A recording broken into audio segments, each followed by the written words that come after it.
this episode of Yahoo Finance Presents. I'm Emily McCormick, and I'm so excited to bring on our guest today, Bobbi Brown. She's the founder of Bobbi Brown Cosmetics and the wellness line Evolution18, a best-selling author and world-renowned makeup artist. Bobbi, it's great to have you with us. Nice to meet you and talk to you also. You have really done it all when it comes to the beauty, health, and wellness industry. You started out as a makeup artist yourself, launched your own cosmetics line, sold that business to Estee Lauder, and grew Bobbi Brown Cosmetics into a billion-dollar brand. You were on for more than 2 decades, launched a wellness company, even opened a hotel, and recently filmed a masterclass series. I'm wondering, as you look at each of these ventures, what guiding principles and experiences really informed each new turn in your career?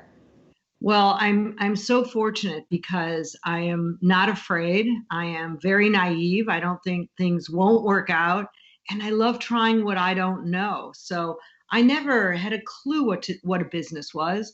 I learned on the job, and I'm someone that needs to keep going. I just need to keep trying new things. I guess they now call us serial entrepreneurs. When you think about these new things that you've been trying, one of those was launching Evolution18, your supplement line.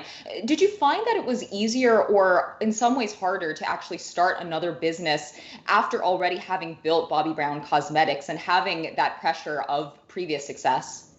I honestly think it was easier because of my experience, because I knew what I was doing. Finally, I didn't know in the beginning, but that saying, I launched an indie business without any funding and a very small team. So going back to the basics was interesting for me, and of course frustrating for someone that was used to having teams of people to get every idea implemented.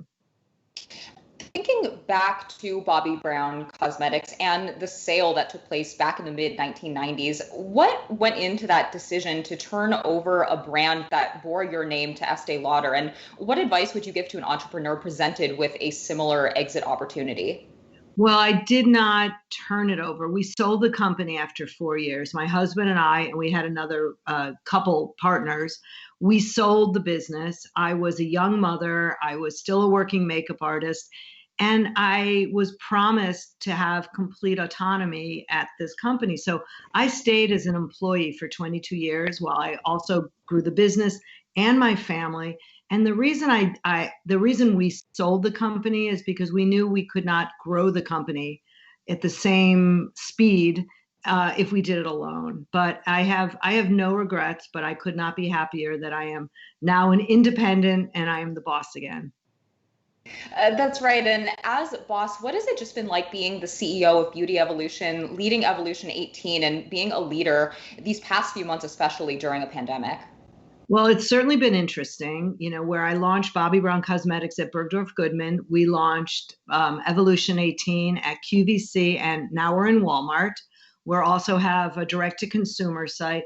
And what I discovered being a beauty, a beauty industry maven and also a makeup artist and now a health coach, I've always believed that what you put in your body has the biggest effect in how you feel, but also how you look. So this is not a beauty company, but it is a company that helps people from the inside out. And honestly, what I learned during this pandemic is I don't care if you're home. I don't care if you're back at work. Everyone wants to feel better. And that is the secret of everything, is feeling good. What have sales, demand trends, and growth been like at Evolution18? Because I think hearing from some other closely held as well as public companies, it seems like this industry that you're in right now really is seeing a boom in demand just because people are being more conscious about their health given the state of the world right now. There definitely has, been different challenges, but also different opportunities. So when the pandemic first hit, all of a sudden things got really quiet. We didn't know what was going to happen. And then when people got used to life as we know it now, and we turned our marketing to market to people that are at home, it grew. Both in store at Walmart, online, and our direct to consumer. So, I think that the opportunity is for any entrepreneur to really to be able to move quickly and to be able to realize that in this day and age, we're going through different things at different time. You've got to speak to the people and understand what they're going through. Have there been any products in particular with Evolution 18 that have been doing especially well, especially over the past couple of months? Well, I think, our collagen powder does really, really well because everyone, that's a new, product. It's not new in our lives. Our grandmothers made chicken soup and that was, the collagen, but now it's in a powder.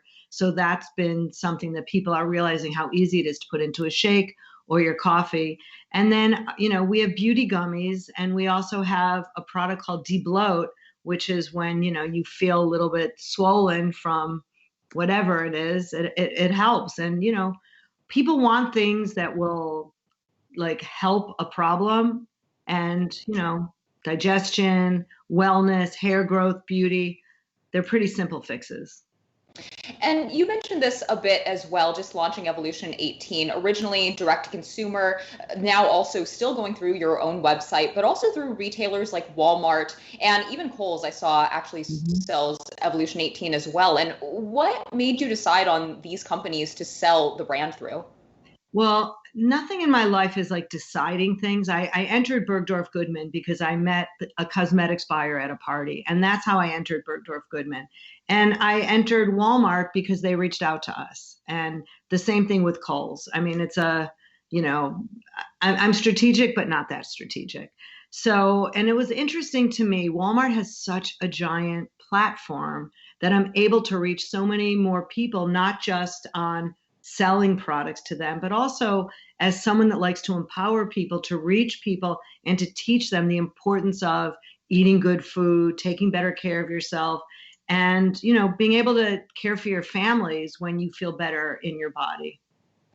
Who actually reached out to you from Walmart and Kohls? I mean, what would those conversations actually look like? And what did they say to really try to convince you to go through their companies? Well, it was, certainly an email. I wasn't the one that answered it. Someone on the team did. And then there was, someone else on my team that runs the businesses that have the conversations. And, we were excited about the opportunity. And as someone that also does things differently, I love being able to offer an affordable product to people because, I know that people right now are having challenges. So, that really excited me. And certainly the scale excited me. And, we pretty much have like two tiers. We have the direct to consumer, which is a little higher price and more formulaic. And then we have the simpler formulas that we're able to offer at a better price.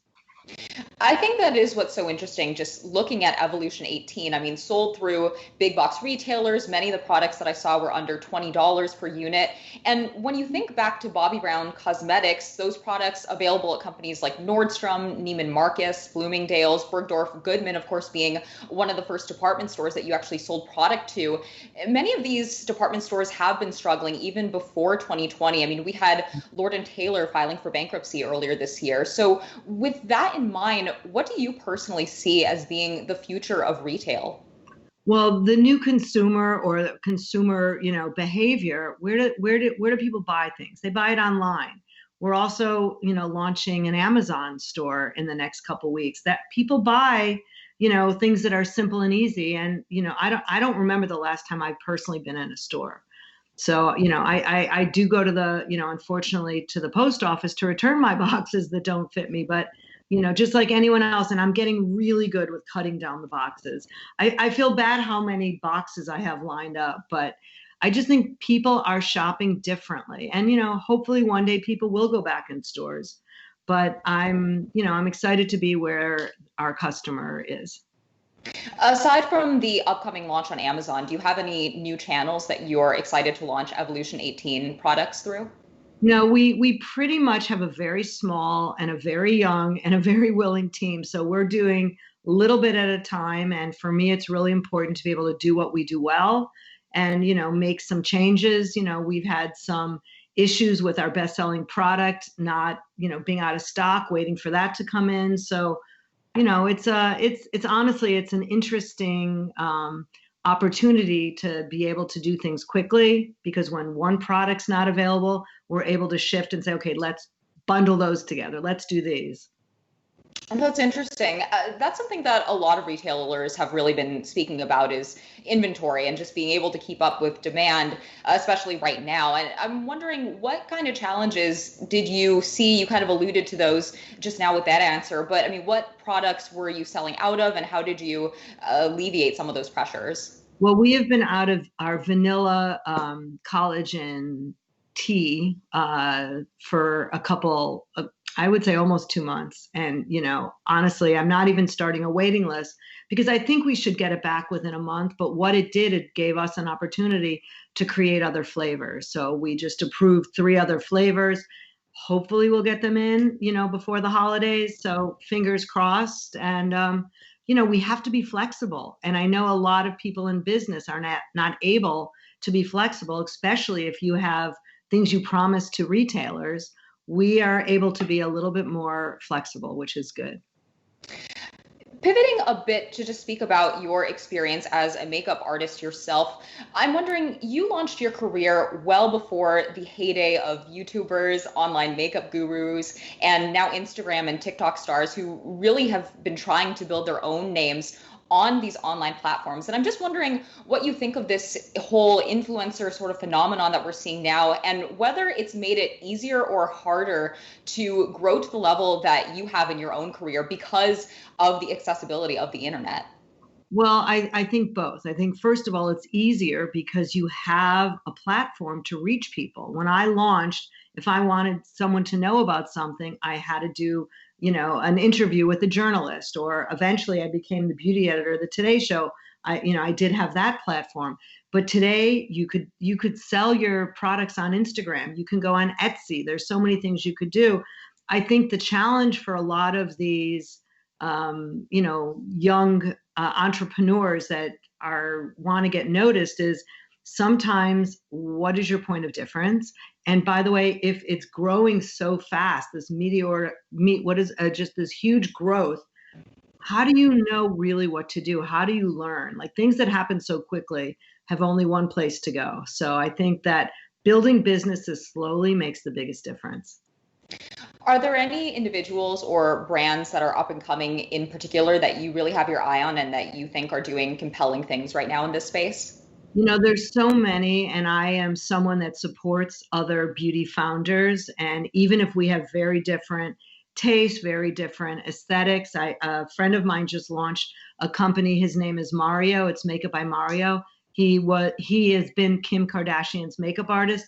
He has just launched this week, and I've been following him and encouraging him. Victoria Beckham has a line of cosmetics, and she's going back to talking about Posh with her new lipsticks. And, there's many more. So I think it's interesting. And I think for someone who, believes in the power of being an entrepreneur, I love and I learn watching other entrepreneurs. Just looking at where Bobbi Brown Cosmetics is now, I know you departed from the company several years ago now, but what do you think about where Estee Lauder has taken it? Is there anything that you would change about the direction that you've seen unfold from the outside now? I have to be honest, it's been 4 years since I've left the brand, and I don't really look at it. I don't go backwards. I'm someone that goes forward. I wish them well. I hope what they're doing is working. I don't know. I honestly have nothing to do with anyone at the company, and people still on Instagram reach out to me. Why did they discontinue this? Why did you do this? How do I get this back? And so I'm constantly telling people I'm not there anymore. And I'm someone that believes that once you walk away from something, it gives you an opportunity to do something else. And now looking at the new ventures that you are working with, do you envision a similar exit for Evolution18, or do you plan to keep it more closely held, potentially grow the business internally with the team that you have now? What's your vision for this company now? Well, it's such a baby brand. And I always tell entrepreneurs, creating a brand is like having a baby. You have this baby, you've got to figure the baby out. You have to nurture it, take care of it. And then you have to just teach it things and grow. So I am not looking to exit this business. I have been contacted. We are self-funded. I've been contacted by many, many people that want to invest and help us. And, at the moment, we're not looking for it, but we're open to the right partner at any time. And Bobbi, before I let you go, I have to ask, any new projects we should know about coming down the pipeline? What are you most excited to be working on right now? Well, I am launching my second season of a podcast with iHeart called Beyond the Beauty, and I'll be talking to makeup entrepreneurs and like-minded people. I'm really excited about that. And the hotel, believe it or not, is growing. We've figured out a way to have weddings in the parking lot and really working to make sure people are safe. And it's, again, you have to shift. You have to do things differently and you have to shift. And do you have any desire or any thoughts of going back into cosmetics once any non-competes with Estee Lauder are expired? I'm someone that doesn't plan or think about things, but, I'm also someone that never says never to anything. All right, well, we will leave it at that. Bobbi Brown, founder of Bobbi Brown Cosmetics and CEO of Beauty Evolution. Thank you so much for joining us today. Thank you, Emily.